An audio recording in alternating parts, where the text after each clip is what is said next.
एपर्यंत कठोपनिषद विगत अधिवेशन मानक आम देखिले नचिकेता जो 3 दिन 3 राति जमों द्वार रे अनशन करी अतिवाहित कले तार प्रायश्चित स्वरूप जमराजा नचिकेता को 3टी वर जाचिले जे जो मो द्वारा अपराध हो जाइए ये अपराध रु मु मुक्ति पाइबी प्रायश्चित करने चाहूँगी तेणु तुम्हें मत 3टी वर माग एवं प्रथम वर रे आम देखिले नचिकेता मागिले जे तांको पितांकर मंगल हो तांको पितांकर विषय वर मागिले जे मु मते जम को पठेवा द्वारा पितांको मन रे जो दुख ग्लानि उत्पन्न होती से जमी दूर हो जाऊ से भल भाव में शोई पारंतु मो प्रति आउ कौन सी जमी आउ दुर्भावना न रहू या मांगले। द्वितीय वर रे स्वर्ग प्राप्तिर जो उपाय स्वरूप अग्नि विद्या हूँ सगुण उपासनार विद्या आमे अंतिम लक्ष्य जदि आम निर्गुण उपासना द्वारा आम से पूर्णता प्राप्त होगा ये जदि आम अंतिम लक्ष्य किंतु ता पूर्व हमको सगुण उपासना करने पड़े। आज गीता भाषा कहवा से कर्मयोग हूँ सगुण उपासना अर्थात कर्म एवं उपासना सह समुच्चय आगे आम भगवान को समर्पित ही कर्म करवा ताले धीरे धीरे आम अंतकरण शुद्ध हम एवं आम से निर्गुण उपासना करने अधिकारी। द्वितीय वर रे नचिकेता अग्नि विद्या मागिले एवं कहते अग्नि विद्या आज नचिकेता नाचिकेत अग्नि नचिकेता ना ही नामित एवं आमे देखिले से जो सगुण उपासना बा अग्नि विद्या जमराजा नचिकेता को विस्तार भाव में बुझे कहे किंतु एठी आमे उपनिषद रे विस्तार भाव में तार उल्लेख ना केवल संक्षेप रे ताको उपस्थापना कराही एवं से आम बुझी नेबा जे ई जो अग्नि विद्या पाई किए अधिकारी जे समस्ते ये सगुण उपासना मध्य करि परिबे नाही तापई हमको प्रस्तुत हवा पड़े एवं ये हमको हम देखिले तृणाचिकेत स्त्रीभिरेत्य संधिम त्रिकर्मकृत करती तरती जन्म मृत्यु 17 नंबर मंत्र रे श्रुति माता कहले ये जो नचिकेता अग्नि बा अग्नि विद्या स्वर्ग प्राप्तिर जो उपाय स्वरूप ये विद्या या जी 3 थर अनुष्ठान कर 3 थर अनुष्ठान करबा माने आम देखिले जे प्रथमे तद विज्ञान तापरे 3 थर अनुष्ठान करबा अर्थ कौन तद विज्ञान तद अध्ययन तद अनुष्ठान मन रखिए इजा 3 थर अनुष्ठान करवा अर्थात आगे भल भाव ता सिद्धांत को बुझा विज्ञान जानिबा इनफॉरमेशन प्राप्त करवा इनफॉरमेशन प्राप्त करिबारे आम जमती हेला करवा संपूर्ण इनफॉरमेशन आम पाखे थिबा सेटा हूँ विज्ञान विशेष ज्ञान विशेष इनफॉरमेशन जो धरतु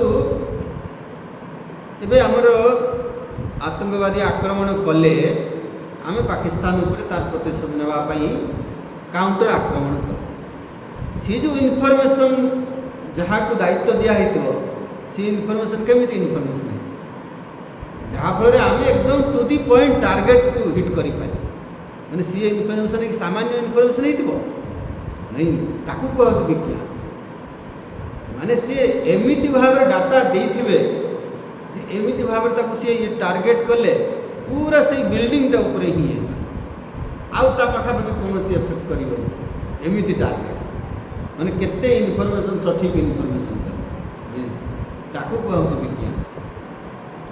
ଯେଠୁ ଏମିତି କାହାଣୀ ଆସେ ଆକବର ବୀରବଲଙ୍କ କଥା।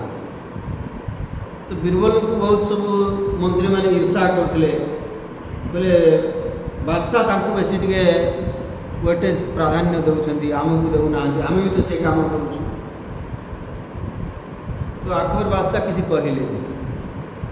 ଦିନେ କହିଲେ ହଉ ଠିକ୍ ଅଛି, ଦିନେ ତାଙ୍କୁ ପରୀକ୍ଷା ନେବା ପାଇଁ ଚାହିଁଲେ। କହିଲେ ସବୁ ଅନ୍ୟମନ୍ତ୍ରୀମାନଙ୍କୁ କହିଲେ ଆମ ରାଜଉଆସରେ ଗୋଟେ କୁକୁର ଛୁଆ ଦେଇଛି, ହେଲା ଯାଅ ତୁମେ ଦେଖି ଆସ। ଜଣେ ଗଲେ ଦେଖି ଆସିଲେ, କହିଲେ ହଁ ଯାହା ନା ଛୁଆ ଦେଇଛି। କେତେଟା ଛୁଆ ଦେଇଛି ସେଇଟା ତ ଆପଣ କହିନଥିଲେ ଦେଖିବା ପାଇଁ। କହିଲେ କୁକୁର ଛୁଆ ଦେଇଛି ଦେଖି ଆସ। ମୁଁ ଯାଇକି ଦେଖି ଆସିଲି।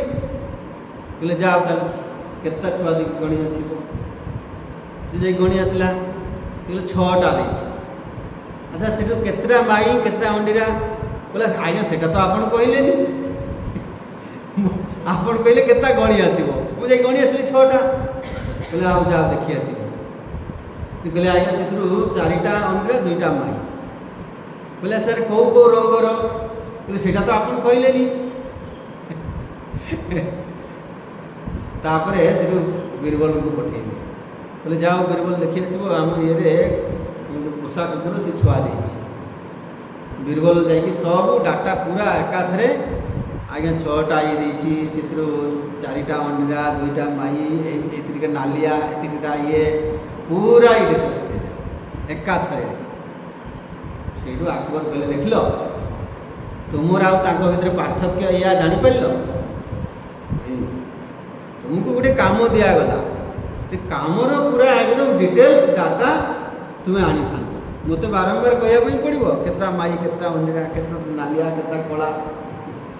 এইটা হচ্ছে প্রেজেন্স অফ মাইন্ড। ଇଏ ହେଉଛି କମ୍ପ୍ଲିଟ୍ ଇନଫର୍ମେସନ୍, ତାକୁ କୁହାହେଉଛି ବିଜ୍ଞାନ।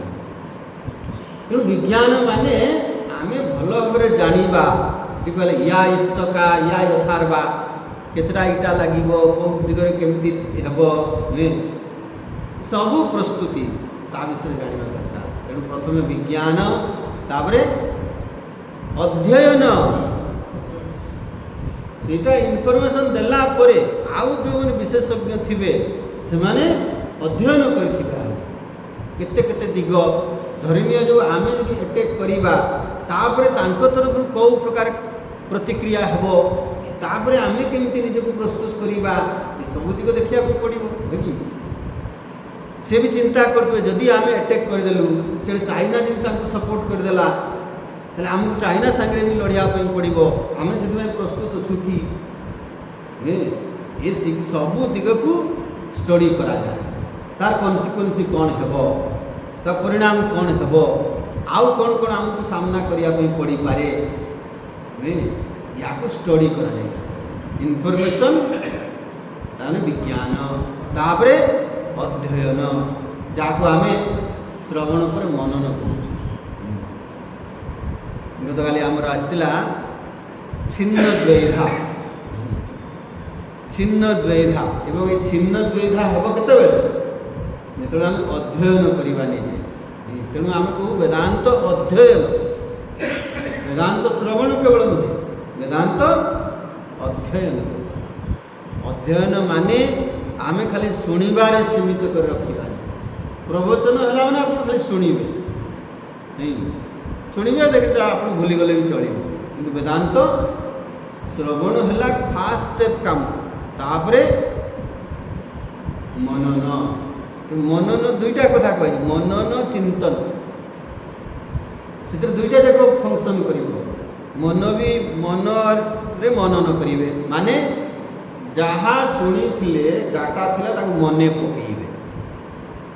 ଆପଣଙ୍କୁ ମନେ ଯଦି ପଡ଼ୁନାହିଁ, ଡାଟା ଆପଣଙ୍କର କିଛି ନାହିଁ, ଶୁଣିଲେ ସବୁ ଇରେଜ୍ ହେଇଗଲା, କିଛି ଷ୍ଟୋର୍ ରହିଲାନି। ମନରେ ମନେ ଥିଲେ ସିନା ଆପଣ ସେଟା ମନେ ପକେଇକିରି ତାପରେ ଗାଈଟା ଷ୍ଟୋର୍ କରେ, ଆଗେ ଭିତରକୁ ନିଏ। ଷ୍ଟୋର୍ ଅଛି ତାର ବାହାର କରିକି ପାକଳି କଲା। ଷ୍ଟୋର୍ ନାହିଁ, ପାକଳି କ'ଣ କରିବ? ଆପଣଙ୍କ ପାଖରେ ଷ୍ଟୋର୍ ନାହିଁ, आपण चिंतन करें चिंतन हूँ बुद्धि काम मनन चिंतन दुईटा कह जाए माने मन पकईबे तापरे ताकू बारंबार विचार करेंगे लॉजिकली बुझा चेष्टा करवा बुद्धि द्वारा आम बुद्धि एक्सरसाइज कलु ना जमा यदि आपण ताकू विचार करेंगे ना यदि चिंतन करेंगे ना ताले बुद्धि कौन है अकामी हो गला अकामी हो गला जब मुझे सांगे सांगे गोटे देवी या पर आप विचार करूँ से आप करें कहीं बुद्धि को तो आप अकामी कर रखीदे काम लगौ ना से दौड़ कौटी जो मैंने से आप शरीर टाक जमा एक्सरसाइज करूँ ना देखिए आपको कह आप 100 मीटर दौड़ दौड़ी पारे दुईटा चार तो स्टेप दौड़ला बेलू सी आप धई सही जो पिला मैंने जाकि सीधा कतरे कौन इंटरव्यू हम तो दौड़ा हम लंग जंप हम ये हम से भाग में काली ये अच्छी से आज एकदम आसीगले जाकि सीधा फील्ड रे ओल्ली गले हेबे तेन पास है कौ मैंने पास है वर्ष जाक जो मैंने प्रैक्टिस कर दौड़ुंट अभ्यास कर सी जा पारे ना तेणु अध्ययन बहुत आवश्यक आम जहाँ शुणुचु सेटा को जाइए कौन करवा होमवर्क करवा जाइए आउ थे निजे बुझापी चेष्टा करवा ये कौन कहला यहाँ एमती कहीं हेब एमती कहीं हेब ना से आम ये भारतीय संस्कृति रे सनातन परंपरा रे केवल प्रश्न पचारिबार संपूर्ण अधिकार दिया एवं प्रश्न पचारिबा उचित मन रे प्रश्न आसीबा उचित प्रश्न आसिले जाइकी समाधान है चिन्ह द्वैधा आ द्वैधा ही नहीं चिन्ह कौट जदि सेटा मिस करी गले तापर निधिध्यासन हो पार मझी स्टेप गोटे मिस हो गला पूरा तेणु ये कहला तृणाचिकेत ये है तृणाचिकेत आगे भल भाव इनफर्मेशन जानिबा तापर ताकू भल भाव स्टडी करवा मनन चिंतन करवा तापर ताकू प्रयोग करवा तद अनुष्ठान तापर त्रिभिरेत्य संधि ये तीनटा सहित आम संपर्क जोड़ा तीन टा कौन प्रथम प्रथम प्रथम तीन है माता पिता आउ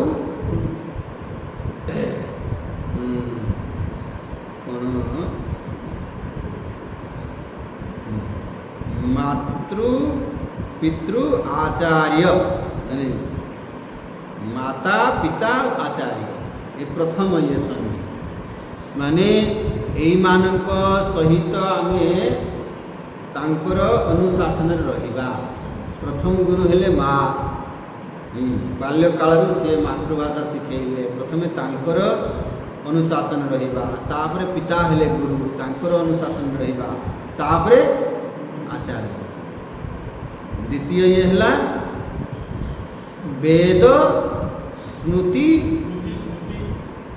श्रुति स्मृति शिष्टैर्वा श्रुति स्मृति आउ शिष्ट पुरुष महापुरुष मान तेणु आम ए संधि रहिबा जे आमर एठू आमको ज्ञान प्राप्त करिवार अछि श्रुति स्मृति एवं महापुरुषों जीवन आमको ज्ञान प्राप्त करिवार अछि ये ज्ञान प्राप्त करिवार माध्यम सोर्स तेणु श्रुति प्रमाण को आधार करवा स्मृति ग्रंथ को आम आधार करवा एवं जो माने ताकू निज जीवन में प्रयोग करुछन से मार्ग रे चालुछन तांको ठारू आमे शिक्षा ग्रहण करवा तांको ठारू तांकर सत्संगता महापुरुष संसर्ग ये गला द्वितीय आ तृतीय हूँ प्रत्यक्ष अनुमान आगम ये प्रमाण आधार रे आम प्रमाण विचार करी से प्रमेय को प्राप्त करवा यही भाव में कहला त्रिभिरेत्य संधि, ये तीन प्रकार संधि माने संधि माने संपर्क। आमे ए तीन तीन नौटार संपर्क रहिबा ताहले जे जड़े उपासना करिया पई से अधिकारी हो पारे। तापर त्रिकर्मकृत, त्रिकर्मकृत कौन? यज्ञ अध्ययन दानाना, यज्ञ अध्ययन आ दान, ये कर्म तीनटा निश्चय करिबा सब बेले। यज्ञ माने सैक्रिफाइस करिबा, अध्ययन वेद नित्यम अधीयताम, तदुदितम कर्म स्वनुष्ठीयता, प्रत्येक दिन कि शास्त्र अध्ययन करिबा। शास्त्र अध्ययन माने जे शास्त्र होची प्रमाण एक कथा, आउ शास्त्र अध्ययन होची, शास्त्र होची दर्पण सदृश, शास्त्र रूपी दर्पण रे निजकु देखिबा। तो गतकाली आमे से कथा अपन गीतारे पढ़िथिला जे क्षीण कल्मषाः, क्षीण कल्मषा जो मान कल्मष पाप क्षीण है, कौ मान क्षीण हो पाप, कौ मान क्षीण आपे हेब ना चेष्टा करिया पड़ो, चेष्टा करिया पड़ो, आगे जानिबा पड़ो कि मो भितरे कौन दुर्गुण अच्छी। अन्य मानकु देखा जीवो केते बेले जिते से कर्मर अभिव्यक्त, कि मु केते जानी पारि, मो मनरे जिते अभिव्यक्त हम थट रूप मो मनरे क्रोध वृत्ति आसला मु जानी पारि, अन्य माने केते जानिबे जिते मु क्रोध को परिप्रकाश करी, क्रोध जो कर्म रूपांतर हम एक्शन रे ये हेब से अन्य मान जानी, कि मु केते जानी मो भितर क्रोधटा आसला मु जदि सचेतन हेली थट मनरे जो क्रोध भावना आसला मुझे जानीपारी। कहीं स्वामी आम तो जानीपारू, जाना केमी आम तो से सचेतन नुह, आम साक्षी भाव द्रष्टा भाव अभ्यास करूना केमी जानीपर ये संभावना अच्छी। ताले मो भितरे मनरे कौ कौ दुर्गुण अच्छी, कौ कौ भल गुण अच्छी ताकू आगे चिन्हिया पड़े, एवं मु जते भल भाव चिन्हि पारि अन्य माने सेते भल भाव चिन्हि पारिबे नाही। अन्य माने केवल कौन करिवे अनुमान करिवे। उदाहरण स्वरूप मु एक्शन रे जन को क्रोध कली ना क्रोधित हेली सेटा अन्य माने बेसी भल जानी पारिबे ना मु भल जानी, बुझि पाले। मु दुईटा हेई पारे, मु क्रोध करि पारे बा क्रोधित हेई पारे, सेटा भल भाव किए जानी पारे मु ही जानी, अन्य माने अनुमान करिवे। दुईटा जाक एका भली जना पड़ी पारे नहीं, किंतु मु भल भाव जानी कि एटा मु क्रोध करिथिली ना क्रोधित हेई। तेणु जो माने चाहूँगी जे क्षीण कल्मषा हो, आम भितरे जो आसुरी गुण अच्छी से कम हो, आम भितरे जो नेगेटिविटी अच्छी दुर्गुण अच्छी से कम हो, तापाई कौन करिया पड़े आग आपन को होमवर्क करिया पड़ो, गोटे लिस्ट करिया है मो भितरे यही सब दैवी गुण अच्छी, यही सब आसुरी गुण अच्छी। क स्तंभ ख स्तंभ करेंगे, क स्तंभ सब दैवी गुण लिखे, ख स्तंभ सब आसुरी गुण लिखे। जो कॉलेज पिलांकर वर्कशॉप हुए आम या काम वर्कशॉप मैंने बसिक बर्तमान कर आपण कहूँ घरे आप करेंगे, जे करिबो से जे जानी पारिबो एवं सी तापर निर्णय लेबो जे मो भितर यदि क्रोध गोटे आसुरी गुण रही ताले से क्रोध को केमिति मु कम करी, तार आंटीडोज कौन, क्रोधर कारण कौन, केमिति से कम हेबो, ये सब उपाय कहुई। आम जो एत सब किए कर बरा पकुड़ी खाइबे शुइबे किसी करिया दरकार नहीं। लभन्ते ब्रह्म निर्वाणम ऋषय, ब्रह्म निर्वाण को मैंने प्राप्त करेंगे ऋषि ऋषय क्षीण कल्मषा छिन्न द्वैधा यथात्मान सर्वभूत हितेरता ये क्वालिफिकेशन कहा यही माने ही ब्रह्म निर्वाण को प्राप्त है। आपण ये ब्रह्म निर्वाण प्राप्त होगापी चाहते देखिए ये सब किसी करेंगे केमती हम तेणु ये कहगला त्रिकर्मकृत अध्ययन आमको करने पड़ो। अध्ययन माने स्वाध्याय स्वाध्याय स्वाध्याय माने स्वस्य अध्ययन निजको अध्ययन करवा निजको स्टडी करवा शास्त्र रूपी दर्पण रे आम निजर सद्गुण दुर्गुण को चिन्हवा एवं जानिले जदि एटा मो भीतर दुर्गुण अच्छी केमिति कम हम कौन कौन उपाय करी जी कर तेणु ये कहगला त्रिकर्मकृत तरती जन्म मृत्यु ताले से जन्म मृत्यु तरीजीव जन्म मृत्यु तरीजीव अर्थ यही जो आम उपाधि मान सहित तादात्म्य करी क्षीणे रुष्ट क्षीणे तुष्ट नहीं मो भीतर क्रोध वृत्ति आसला अहम क्रोधी लोभ आसला अहम लोभी सुख वृत्ति आसला अहम सुखी दुख वृत्ति आसला अहम दुखी ये जो प्रत्येक मुहूर्त में आम जन्म मृत्यु होउछु नहीं सुखी जन्म है से मरीगला दुखी जन्म नेला से मरीगला ये जो ये परिवर्तन सहित तादात्म्य करी मु निजको परिवर्तनशील अनुभव करिबा जीव अनुभव भाव अनुभव करिबा एटा ही जन्म मृत्यु से ये से जड़े तरीज कहीं केमी तरीज आपण जदि प्रसाद बुद्धि रे ग्रहण करि पारिले जे दुखटा भी आसी मोर मंगल पई भगवान पठै छथि तले मु दुखी हेबी ना तेणु मु केमी मु जन्म मृत्यु तरीजीवी तार तात्पर्य एवं पाऊँच उपास्य किए ब्रह्मज्ञ ब्रह्मज जी विराट नहीं विराट आत्मा ब्रह्म माने ये ब्रह्म शब्द अर्थ कौन 17 नंबर मंत्र जो ब्रह्मज्ञ कहगला ये ब्रह्म शब्द अर्थ कौन करते हिरण्यगर्भ मन रखिए ना हिरण्यगर्भरु जात जी हिरण्यगर्भरु जात किए विराट नहीं प्रथम है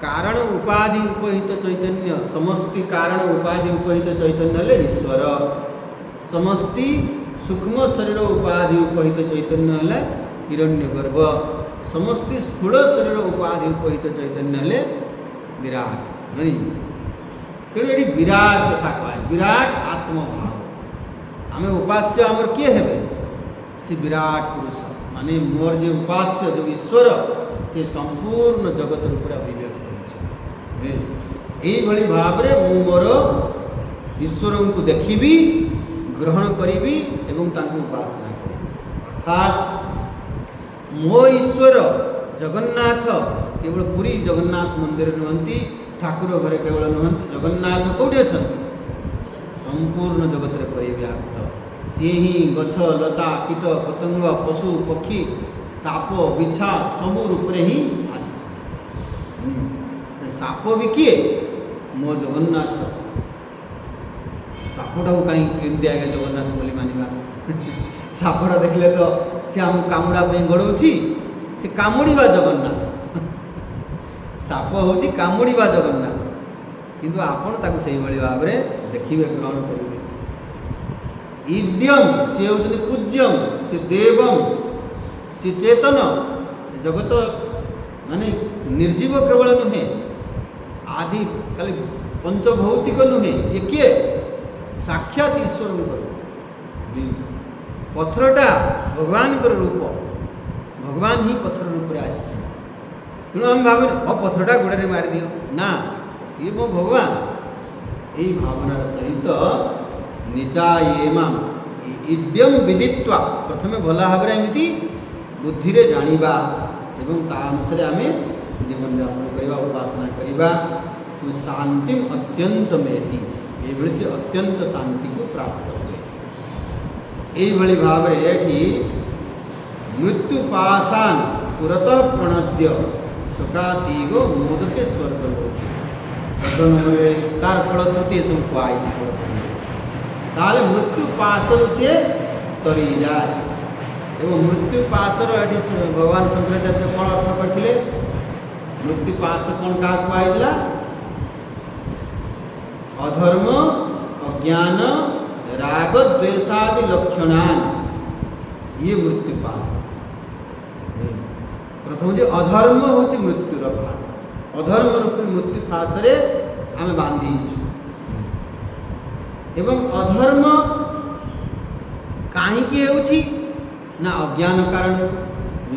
ଅଜ୍ଞାନ କାରଣରୁ ମୋ ଭିତରେ ଜୀବ ଭାବ ଆସିଲା, କର୍ତ୍ତା ଭୋକ୍ତା ଭାବ ଆସିଲା, କାମନା ବାସନା ଆସିଲା, ରାଗ ଦ୍ୱେଷ ଆସିଲା ଏବଂ ମୁଁ ପାପରେ ଭାଗି ହେଲି।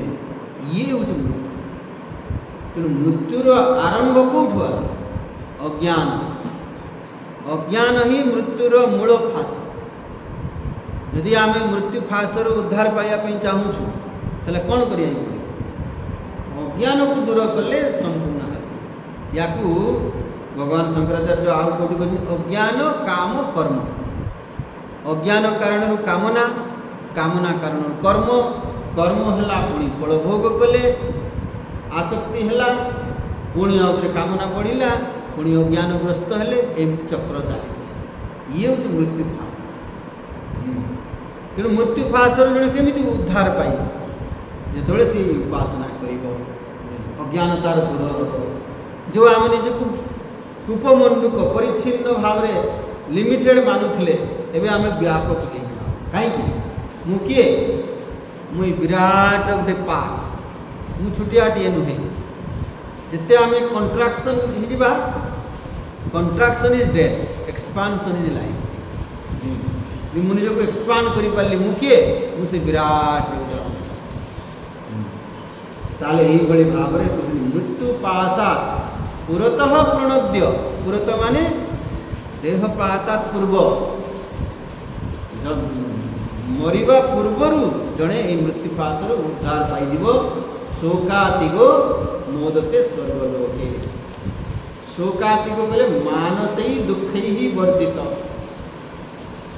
ଶୋକରୁ ଅତୀତ ହେଇଯିବ ଅର୍ଥ କ'ଣ? ଯେଉଁ ମାନସିକ ଦୁଃଖ, ଆମ ଦୁଃଖ ଅନୁଭବ ହେଉଛି କେମିତି? ମାନେ ଶାରୀରିକ ଭାବରେ ବାହ୍ୟ ପରିସ୍ଥିତି ରୂପରେ ସେ ଆସିବ, କିନ୍ତୁ ମୋତେ ମାନସିକ ଭାବରେ ଦୁଃଖୀ କରିପାରିବ। ଆପଣ ମୋତେ ଅପମାନ ଗାଳି ଦେଇପାରନ୍ତି, କିନ୍ତୁ ସେ ଗାଳିଟାକୁ ଦ୍ୱାରା ମୁଁ ଦୁଃଖୀ ହେବି କି ନ ହେବି ସେଟା ମୋ ଉପରେ ନିର୍ଭର କରେ। ଯଦି ଆମେ ଉପାସନା କରିଥିବା ତାହେଲେ ଆମେ ତା ଦ୍ୱାରା ଏଫେକ୍ଟ ହେବା ନାହିଁ। ଏ ତ କର୍ମଯୋଗ ଆମେ କହୁଛୁ ନା ନାହିଁ, ଯେଟାକୁ ଭଗବାନଙ୍କୁ ପ୍ରସାଦ ବୋଲି ମୁଁ ଗ୍ରହଣ କଲି, ଏଇଟା ଭଗବାନ ମୋତେ ମୋ ମଙ୍ଗଳ ପାଇଁ ପଠେଇଛନ୍ତି, ତାହେଲେ ମୁଁ ଦୁଃଖୀ ହେବି ନାହିଁ। ୟାକୁ ଯଦି ଆମେ କରିପାରିଲେ ତାହେଲେ ନିଶ୍ଚିତ ଭାବରେ ଆମେ କ'ଣ? ମୋଦତେ ସ୍ୱର୍ଗଲୋକେ। ସ୍ୱର୍ଗଲୋକେ ମାନେ ବିରାଜେ ବିରାଟ ଆତ୍ମସ୍ୱରୂପ ପ୍ରତିପତ୍ତିଆ। ସେଇ ଆତ୍ମଭାବକୁ ଆମେ ପ୍ରାପ୍ତ କରିବା, ଅର୍ଥାତ୍ ଜୀବ ଭାବରେ ଥାଇ ଆମେ ଅଧିକରୁ ଅଧିକ ଏହି ସ୍ଥିତିକୁ ପହଞ୍ଚିପାରିବା। ଏଠି ବି ଜୀବ ଭାବ ଅଛି, ସ୍ୱରୂପର ଅଜ୍ଞାନ ସମ୍ପୂର୍ଣ୍ଣ ଯାଇନାହିଁ, କିନ୍ତୁ ଆମେ ସଗୁଣ ଉପାସନା ଦ୍ୱାରା ନିଜକୁ ଆଉ ଟିକେ ଉଚ୍ଚତର ସ୍ଥିତିକୁ ପହଞ୍ଚାଇ ଦେଇପାରିବା। ୟାକୁ କୁହାଯାଇଛି ସ୍ୱର୍ଗଲୋକେ ମୋଦତେ। ଏଇଭଳି ଭାବରେ ନଚିକେତାକୁ ଯମରାଜା ଦ୍ୱିତୀୟ ବର ଦେଲେ ଏବଂ କହିଲେ ଏବେ ତୁମେ ତୃତୀୟ ବର ମାଗ। ହେଲା, ତୃତୀୟ ବର ମାଗ। ଏବଂ ତୃତୀୟ ବରରେ ଆମେ ଦେଖିବା ଯେ ନଚିକେତା ବ୍ରହ୍ମବିଦ୍ୟା ମାଗିଛନ୍ତି।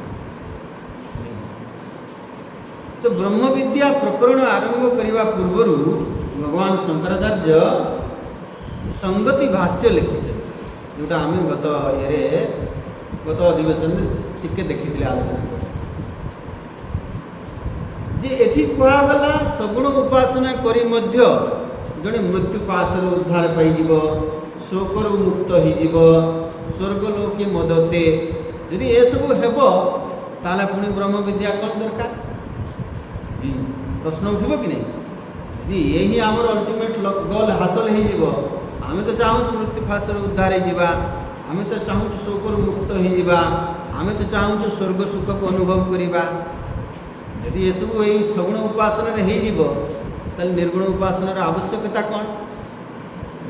नचिकेता कहीं पुणी निर्गुण ब्रह्मज्ञान ब्रह्म विद्या कहीं चाहिए कौन तांकर तार संगति ये भगवान शंकराचार्य कर जहाँ आम गत अधिवेशन देखी। आज आउटे मुझे संक्षेप में कहीकि आम से जो 20 नंबर मंत्र आरंभ कर। तो ये भगवान शंकराचार्य कहते भाष्य एतावधि अतिक्रांतेन विधि प्रतिषेध अर्थेन मंत्र ब्राह्मणेन अवगंतव्यम यद परद्वय सूचितं वस्तु न आत्मतत्व विषय याथात्म विज्ञान।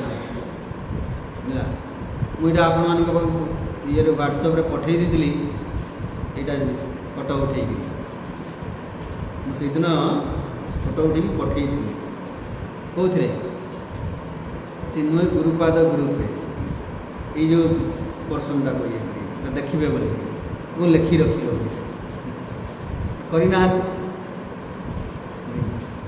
तो यहीटा कहुई कौन ए पर्यंत नचिकेता जहाँ वर मागिले एवं यमराजा तांको जहाँ उपदेश देले विद्या देले से केवल एतिकी कथा कहुई विधि प्रतिषेध अर्थेन से धर्म कथा आलोचना कराई, उपासना कथा कहुई, कर्म कथा कहुई, आत्मविद्या ब्रह्म विद्या कथा कहुई नहीं।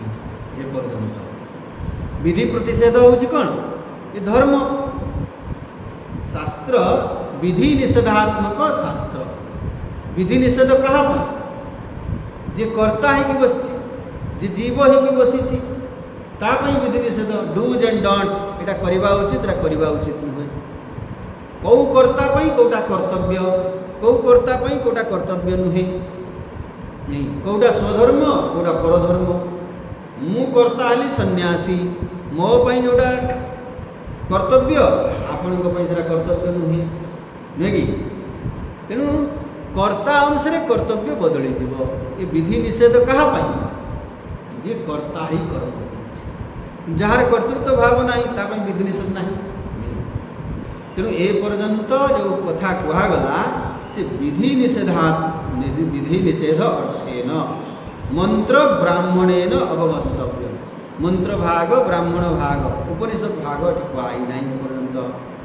यद वरद्वय सूचितम वर दुईटारू या सूचित जना पड़ुछि न आत्मतत्व विषय याथात्म विज्ञान। ए पर्यंत आत्मतत्व विषय प्रकृत ज्ञान अध्यात्म ज्ञान ब्रह्म विद्या से याथात्म्य विज्ञान माने यथ आत्म्य विज्ञान मोर वास्तविक स्वरूप कौन मु प्रकृति किए ये कथा ए पर्यंत आलोचना है ना। तेणु आगकू अतः विधि प्रतिषेधार्थ विषयस्य आत्मनि क्रिया कारक फलादि अध्यारोप लक्षणस्य स्वाभाविकस्य अज्ञानस्य संसार बीजस्य निवृत्त्यर्थम एबे वर्तमान आगकू जो विषय हेबो से को विषय हेबो ना जो विधि प्रतिषेध विषय सी ये सब हूँ अज्ञान स्थिति नहीं। ये जहाँ ए पर्यंत आलोचना है ये जीव भाव रे थाई आमे केमिति निजको हाएस्ट ये को नहीं पारिबा से विषय आलोचना कराई। किंतु जीव भाव केमिति संपूर्ण नष्ट हबो ए कथा आलोचना कराई। एवं जीव भावर मूल कारण कौन? अज्ञान। देखंतु विधि प्रतिषेधार्थ विषयस्य आत्मनि क्रिया कारक फलादि अध्यारोप लक्षणस्य स्वाभाविकस्य अज्ञानस्य এই ସବୁର ମୂଳ କାରଣ ହେଉଛି ଅଜ୍ଞାନ। ଏବଂ ସେ ଅଜ୍ଞାନ କ'ଣ? ସ୍ୱାଭାବିକ ହେଲା। ଅଜ୍ଞାନକୁ ଏଠି କ'ଣ କୁହାଗଲା? ସ୍ୱାଭାବିକ। ସ୍ୱାଭାବିକ ଅର୍ଥ ଯେ ସିଏ କୌଣସି ନିମିତ୍ତାର କିଛି କାରଣ ନାହିଁ। ଅଜ୍ଞାନ କାହିଁକି ଆସିଲା, କେଉଁଠୁ ଆସିଲା, କେବେ ଆସିଲା, ଏସବୁ ପ୍ରଶ୍ନର କୌଣସି ଉତ୍ତର ନାହିଁ। ଉତ୍ତର ନାହିଁ ଆଜ୍ଞା, କେମିତି ତାକୁ ମାନିବା? ଅଜ୍ଞାନ ଅଛି ବୋଲି କେମିତି ଜାଣିବା? ଅଜ୍ଞାନ ଅଛି, ଆମେ ତାକୁ ଅନୁଭବ କରୁଛୁ ହେଲା, ଅନୁଭବ କରୁଛୁ। ତ ସେଥିରେ ଆମେ ଦୃଷ୍ଟାନ୍ତ ଦେଖିଥିଲେ ଯେ ରାସ୍ତାରେ ଆମେ ଯାଉଛୁ, ଆମ ସାମ୍ନାରେ ଗୋଟେ ଆକ୍ସିଡେଣ୍ଟ ହେଲା। ଆପଣ ସେଠି ସେ କିଏ ଆକ୍ସିଡେଣ୍ଟ କଲା, କାହିଁକି କଲା, କାହାର ଦୋଷ ଥିଲା, ସେ ତାକୁ ଧରାଯାଉ, ତାକୁ ଇଏକୁ ନିଆଯାଉ, ସେଇଟା ପ୍ରଥମ ପ୍ରାଥମିକତା ଦେବେ ନା ଯେଉଁ ଲୋକଟା ଛଟପଟ ହେଉଛି, ମୃତ୍ୟୁ ସହିତ ସଂଗ୍ରାମ କରୁଛି, ତାକୁ ନେଇକରି ଆଗ ହସ୍ପିଟାଲ ଯିବେ ନାଇଁ? ଆଚାର୍ଯ୍ୟ ବାବୁ ତାଙ୍କ ଶ୍ରୀମତୀଜୀଙ୍କୁ ପଛରେ ବସେଇକି ନେଉଥିଲେ, ପଛରୁ କିଏ ଗୋଟେ ତାଙ୍କର ହାରଟା ଟାଣିଦେଲା, ସେ ଗଳି ପଡ଼ିଲେ। ଗଳି ପଡ଼ିଲେ ଯେମିତି ତୁ ଦେଇ ଇଏ ସାଙ୍ଗେ ସାଙ୍ଗେ ଇଏ ରଖିଦେଇକିରି ତାଙ୍କୁ ଉଠେଇତେ ଗଲେ। ପୁଲିସ ପଚାରୁଛି ଆପଣ ସେ ନେମ୍ ପ୍ଲେଟ୍ ତା ନମ୍ବର କେତେ ଦେଖିଲେ କି ନାହିଁ, କାହିଁକି ଦେଖିଲେ?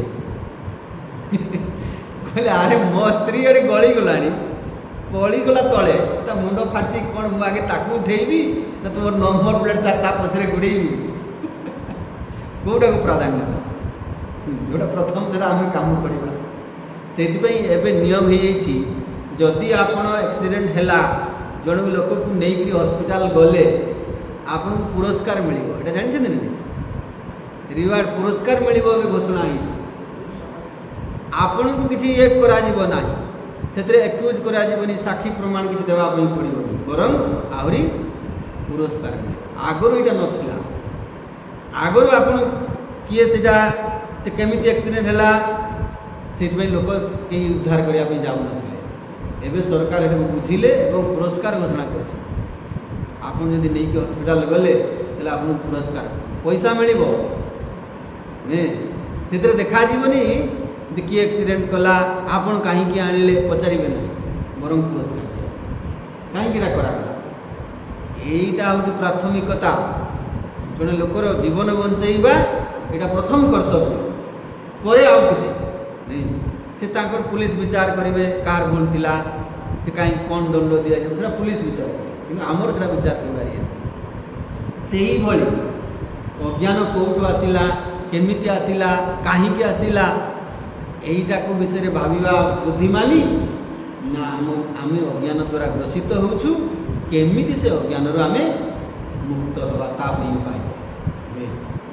ଏବଂ ଯେତେବେଳେ ଅନିର୍ବାଚନୀୟ କୁହାହେଉଛି ତା ବିଷୟରେ ବିଚାର କରାଯାଇ ନାହିଁ, ଏମିତି ନୁହେଁ। ଆପଣ ଯଦି କହିବେ 1990 ମସିହାରୁ ମୋର ଅଜ୍ଞାନ ଆରମ୍ଭ ହେଲା, ତାହେଲେ ତା ପୂର୍ବରୁ ଅଜ୍ଞାନ ନଥିଲା, ଜ୍ଞାନ ଥିଲା, ହେଲେ ଅଜ୍ଞାନ କେମିତି ଆସିଲା? ତେଣୁ କୁହାହେଉଛି ତାର ନିର୍ନିମିତ୍ତ, ତାର ନିମିତ୍ତ କିଛି ନାହିଁ, କାରଣ ନାହିଁ, ଆପଣ ଖୋଜି ପାଇପାରିବେ, କିନ୍ତୁ ତାକୁ ଆମେ ଅନୁଭବ କରୁଛୁ, ତାର ପ୍ରଭାବ ଆମ ଜୀବନରେ ଦେଖାଯାଉଛି। ତେଣୁ ସ୍ୱୀକାର କରିବା ପାଇଁ ପଡ଼ିବ ଏବଂ ସ୍ୱୀକାର କରି ତାର ନିରାକରଣର ଉପାୟ କରିବା। ଏ ସ୍ୱାଭାବିକସ୍ୟ ଅଜ୍ଞାନସ୍ୟ। କ'ଣ ଦରକାର ନିରାକରଣ? ସଂସାର ବୀଜସ୍ୟ।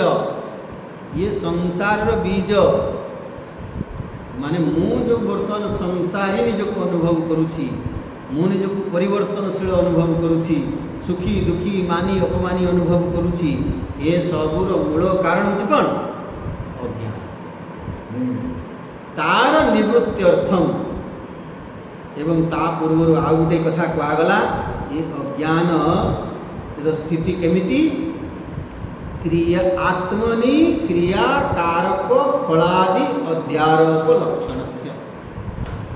नहीं ये केमिति रूप रे आम जीवन में प्रभाव पकाए, ये अज्ञान आम जीवन में केमिति प्रभाव पकाए, केमिति ताको आम अनुभव करिबा, केमिति अनुभव करूछु कोजी ये अध्यारोप करे। आमको आत्मनि अध्यारोप लक्षणस्य आत्मा रे आरोपित करे, कर्तार आरोप करे। ये कर्तृत्व मोर धर्म नुहे, आत्मार धर्म नुहे कर्तृत्व, किंतु एटा आरोपित होइछि आत्मा।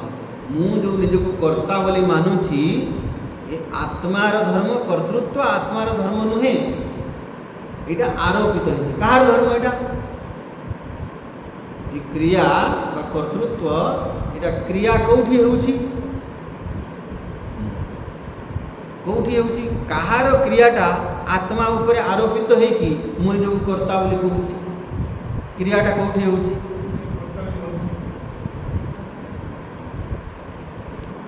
क्रियाटा कोठी होउछि? जेमिति जन्म मृत्यु शरीर रो होउछि हला, शरीर जन्म होउछि, शरीर नष्ट होउछि, आमे ताकू आत्मा ऊपर आरोपित करी कहूछि मु जन्म हली मु मरि। ये शरीर धर्म आत्मा ऊपर आरोपित करता हला, स्थूल शरीर धर्म, बुझिला? स्थूल शरीर मु युवक, मु वृद्ध, ये सब कहार धर्म? स्थूल शरीर धर्म आत्मा ऊपर आरोपित ही मु सब कहूछि। सेही भली मु कर्ता, मु करिबा वाला, ये जो क्रिया, ये क्रिया कहार धर्म? जोटा आत्मा ऊपर आरोपित होछि। केते थर या ऊपर आलोचना करछि, जो पर एटा क्लैरिटी हेबन, चिंतन मन आपण ये हेबनी, से पर क्लैरिटी हेबन। बहुत थर आलोचना करे, मु कहली ना स्थूल शरीर धर्म आत्मा ऊपर आरोपित, सेही भली क्रिया कहार धर्म? कारण शरीर धर्म, सही बातटा कहूना आप। ये कारण शरीर प्रकृति, त्रिगुणात्मिका प्रकृति जो कारण शरीर, तार धर्म आत्मा ऊपर आरोपित ही मु सात्विक कर्ता, मु राजसिक कर्ता, मु तामसिक कर्ता। प्रकृते है क्रियमाणानि गुणै कर्माणि सर्वशः अहंकार विमूढ़ात्मा कर्ता अहमिति मन्यते। प्रकृते है क्रियमाणा, कहा द्वारा क्रियमाणा? प्रकृति द्वारा करा होछि, सेईटा को आमे आत्मा ऊपर आरोपित करू। एटा प्रकृति माने कारण शरीर, त्रिगुणात्मिका ये एटा जेहेतु आपण माने ताकू सफिशिएंट चिंतन मनन करू नाहांती, तेणु सेटा से मने रहुना, सेति क्लैरिटी हो। तेणु एठी कोन कहा गला? ये अध्यारोप जो मु वर्तमान कर्ता क्रिया, ये जहाँ सब अनुभव करुछि निज आत्मा रे, मो ठारे, ये सब होछि कोन? अध्यारोप। नहीं जे ये जो 6-7टा कारक चित्र आम आलोचना करथिले, क्रिया, कारक, फल आदि अध्यारोप लक्ष्य। मु क्रिया करुछि, ये भी आरोप, कर्तृत्व आरोप है। तापर कारक, ये 7टा-8टा कारक, कर्ता कारक, कर्म कारक, करण कारक, मो द्वारा होउछि, मते मारिला द्वितीय विभक्ति, मो द्वारा होउछि तृतीय विभक्ति, मो से भी चतुर्थी विभक्ति कौन? संप्रदान। गुरवे नमः से गुरु को प्रणाम, चतुर्थी विभक्ति गुरवे, नमः अर्थरे चतुर्थी विभक्ति प्रयोग हुए, गुरु को प्रणाम। यही भली जेते सब ये कारक, ये सबू आत्मा उपरे आरोपित। आत्मा उपरे प्रथम मूल आरोपित है कौटा? यही जो क्रिया नहीं, कारण शरीर धर्म क्रिया आत्मा उपर प्रथम आरोपित। मु निजको कर्ता बोली मानिली, यदि मु कर्ता बोली मानिली ताले मु कर्ता ही कर्म करिवि, से क्रिया आसिला क्रियापद से ये सब आसीब। द्वितीय विभक्ति, तृतीय विभक्ति, चतुर्थी, पंचमी, षष्ठी, संबंध, संबंध मो सहित संबंध नहीं। तेणु ये जेते आमे कारक देखिबा, ये सब होछि कोन? अध्यारोपित। आत्मार धर्म नुहे, आत्मा कर्ता नुहे, करण नुहे, संप्रदान नुहे अपादान नुहे तार सहित संबंध नहीं आत्मा रे कहीं किसी करि परिबे नहीं ये सब आत्मार धर्म नुहे ये सब उपाधि मान धर्म आत्मा उपरे आरोपित होइछि तेणु ये जो अज्ञान अज्ञान यही भली भावरे आमको कौन तार अज्ञान प्रभाव ये भाव आम जीवन नहीं देखो संबंध गोटे आपण या बहुत रिसर्च जिते आलोचना करिए से बाहर संबंध संबंध षष्ठी विभक्ति नहीं मोर ये नहीं आपण जड़े कर्ता भाव निज कौन बोली मानिले मु बापा जदि मु कर्ता बोली मानिली ताले मोर संतान यदि मु बापा बोली निज को न मानिली ताले मोर संतान कौट आसी ये संबंध कौट आसला ये षष्ठी विभक्ति माई सन मम पुत्र से कहली मम पुत्र एटा मु निजकू कौ भली कर्ता भाव में मानिले जे मम पुत्र मु कही अहम पिता अहम माता मु पिता ए कर्ता मानिली बोली ता पूर्व अहम स्वामी अहम स्त्री आगे एटा मानिले तापर अहम पिता अहम माता तापर आम कहवा सी मोर पुओ है मुझे स्वामी ही नुहे मु स्वामी जी नहीं मोर स्त्री ही ना मु बापा ही नुहे तेल मोर पुत्र कौट आसो संबंध कौट आसो तेणु ये जेते सब ये सब मु निजक कर्ता भोक्ता बोली मानिबा जोगु ये सब कर्ता कारक जेते सब सृष्टि ना नहीं अच्छा फल ये फल भोग करिब किए जे कर्ता है कि कर्म करिछि से भोक्ता है कि फल भोगी मु कर्ता नुहे कि मु भोक्ता नुहे तले मु कहीं फल भोगी ये सब अध्यारोप लक्षण से ये सब आत्मा उपरे आरोपित होइछि कौ कारण और आरोपर कारण कौन अज्ञान अज्ञान माने कौन अविवेकी आम विवेक करना जे इटा आत्मार लक्षण इटा अनात्मार लक्षण ये स्थूल शरीर लक्षण इटा आत्मार लक्षण ये जो विवेक क्षेत्र क्षेत्रज्ञ विभाग जोग आत्मा अनात्मा विवेक सत असत विवेक विवेक न करवा कारण आमे अज्ञानवशत निज उपर आरोपित करिछु एवं ये हुई संसार बीज तार निवृत्त्यर्थम तार निवृत्ति क्या द्वारा हो ये संसार बीज रूपी अज्ञान निवृत्ति क्या द्वारा हो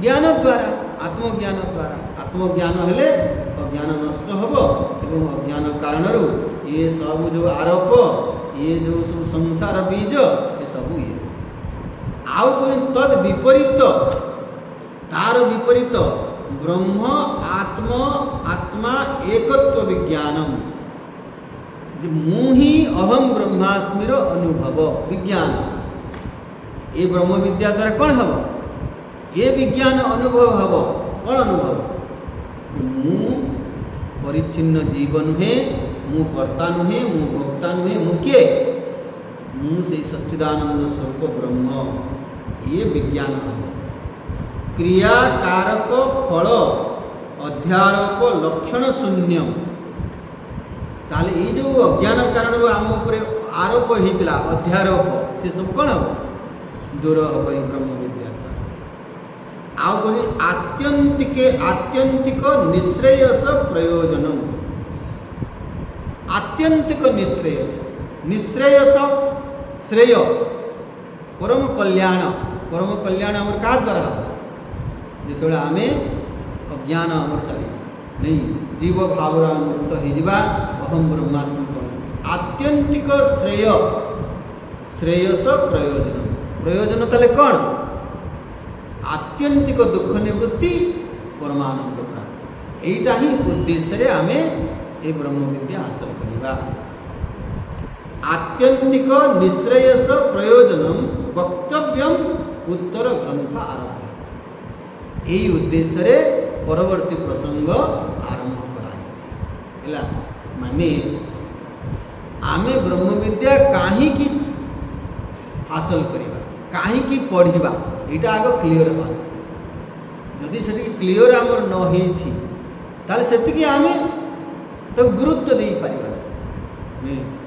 जे मु प्रकृत रे वर्तमान जेती क्रिया कारक या द्वारा ग्रसित होउछि दुख पाउछि कष्ट जंत्रणा जहाँ पाउछि ए सबुर एकमात्र मूल कारण होछि कोन अज्ञान आत्मविद्यार अभाव एवं ये अज्ञान केवल ब्रह्म विद्या द्वारा ही दूर हम तापाई ही आम यहाँ अध्ययन करिबा जीव भाव थाई आमे हाँ किसी ये पर्यटन जाई परिबा किंतु संपूर्ण भाव में आत्यंतिक दुख निवृत्ति संभव नुहे ताकू ये करया पे एठी परवर्ती ये प्रसंग को एठी आरंभ कराया तम एतम अर्थ द्वितीय वरम प्राप्ति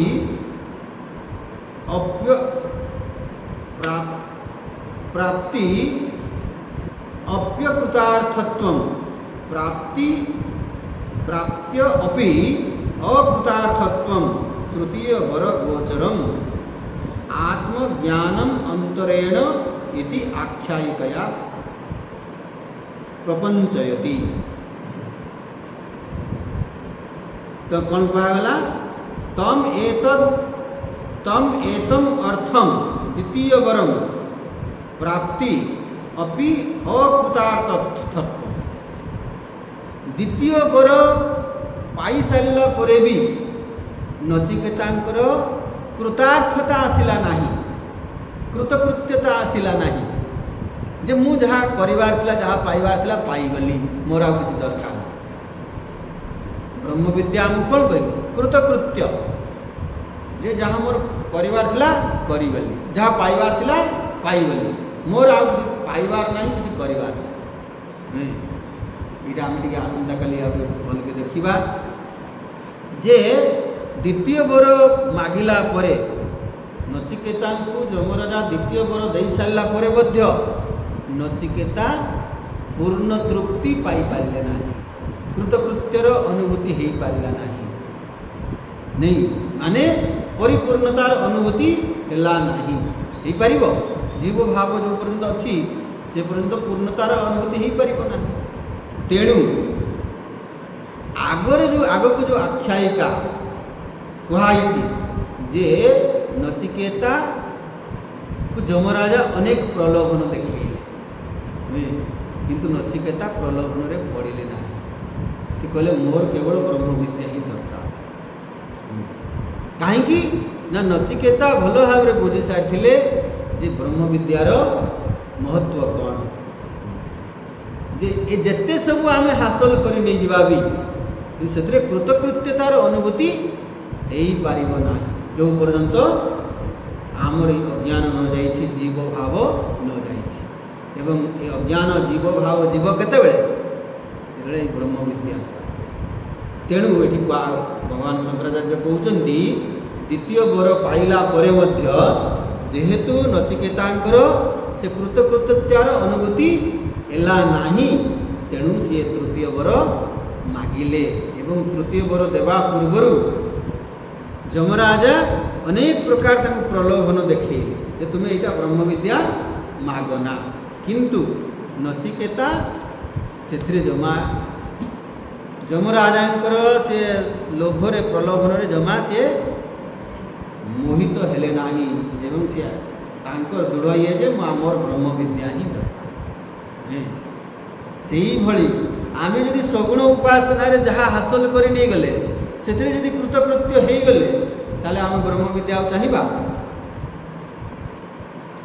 जड़े सेतिकी ए सबू सगुण उपासना कला परे मध्य जदिओ सी गोटे उच्चतर स्थिति पहुँचब किंतु जीव भाव संपूर्ण भाव में जीव नाही आ जीव भाव संपूर्ण भाव में नगला पर्यंत से कृतकृत्यतार अनुभूति हो पार तेणु से केवल कौन दरकार ब्रह्म विद्या ही दरकार ब्रह्म विद्या द्वारा अज्ञान नाश हेले नहीं संपूर्ण जीव एवं कृतकृत्यतार अनुभूति हम कृतम कृत्य जहाँ मोर परिवार थिला मु करि देछि जहाँ पाइबार थिला पाई देछि ना मोर किछि पाइबार अछि ना किछि परिवार अछि आमको धीरे धीरे से भली अनुभूति हेबा दरकार आ यदि पाइबार अछि ताल तो आम करबा भी पड़िबो यदि आमको लगुच एटा कामटा रहीगला एटा कामटा रहीगला एटा होता कौ पर्यंत ये सुख सुख कले जावाई टिकट काटापी ये आहरी आम कौन तृष्णा एका तरुणा ताहले कहते संन्यास स्थित ब्रह्म विद्यार ये है बहुत कामना रहीबाटा धीरे धीरे कामना कौन हम अमीव प्रजहाति यदा कामान सर्वान पार्थ मनोगता यदि कामना आम कमेवा बदल बढ़ बढ़ी चलुची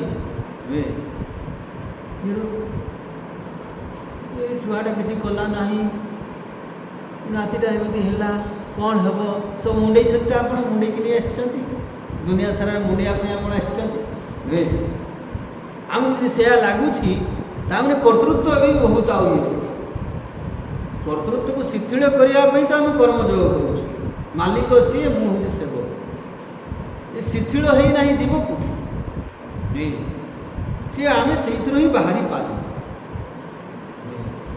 ये संसार ये निजक बाहर कर पार्म मु संसारी नुहे मु किए मुझे ब्रह्म आगे तो मु भगवान को लोकटे मु भगवान को सेवक भगवान मालिक से सब बुझुंट जहाँ कर ठीक करूँ ये ग्रहण कर आगे चिंता को कम करवा निश्चिंत हवा निश्चिंत ही वेदांतर चिंतन रे मनोनिवेश करवा ये तो आगे हवा दरकार आम से कर्मयोग तो दृढ़ भाव कर चिंता तो घारुची सब बेले तो चिंतन कौटू हम नहीं आइदर चिंता हम ना चिंतन ये बहुत आवश्यक सगुण उपासना द्वारा जी टे निश्चिंततार जीवन आसला से ही वेदांत सूक्ष्म चिंतन रे प्रवेश कर कि आम संपूर्ण भाव मुक्त हो पार परवर्ती ये ब्रह्म विद्या प्रकरण आरंभ होती नचिकेता तृतीय बर में ब्रह्म विद्या मांगी आसंता